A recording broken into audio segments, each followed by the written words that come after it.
Welcome to today's 3D print. I had a small issue with my printer. I've shown you before.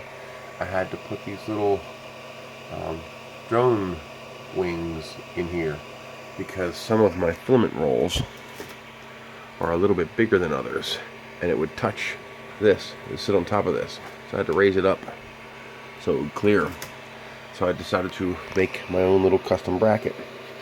This is 50 by 60. The size of the bracket on the printer.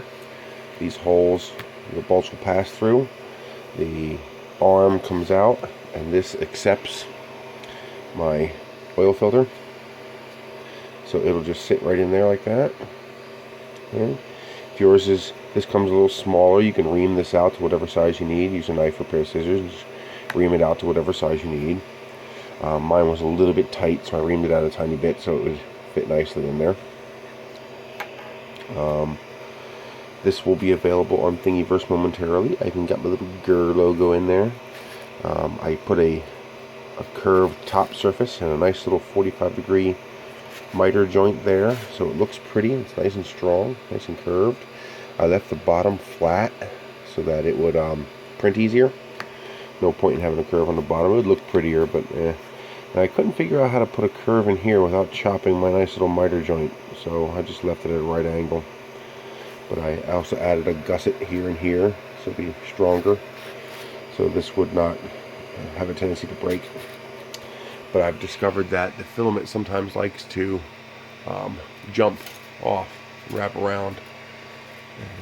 So I decided to print a filament guide, and I didn't like any of the ones that were, see, you get that, it tangles. So more in a minute once I install it on the printer. And there we go, it's installed. Run the bolts through here. If the bolts are a little tight, it's okay. Just turn them a couple times and they'll strip out the plastic. And I think I could actually go 1 millimeter thicker and still fit, but 5 millimeters was plenty, so I left it at that. That leaves enough bite into the nuts in the printer itself. The arm comes out. My arm, all the ones I found on Thingiverse, the arm was too short, because my rolls always tend to slide all the way down to that end of the spool holder anyway, so I put mine longer, 100 or so millimeters. Got it down there. You feed your filament through your oiler first, then you feed it through here, and you're done.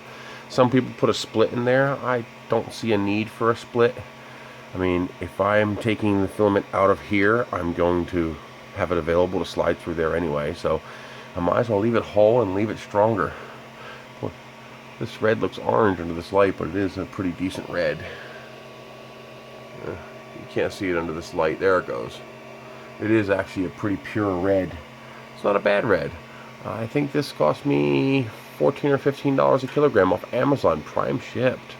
So I was like, yeah, what the hell? $13.99. That's right, $13.99 a kilogram.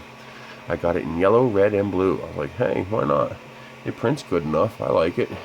It under extruded a little bit, but I just cranked up the extrusion level to 120% on my Maker Select, and it was just fine. I like the way it printed. It seems strong enough. I don't have any problems with it. I made it pretty thick, so I wanted it strong. Took 2 hours to print, 100 microns. But yeah, nice. I'm happy. I will have this on Thingiverse in just a little bit.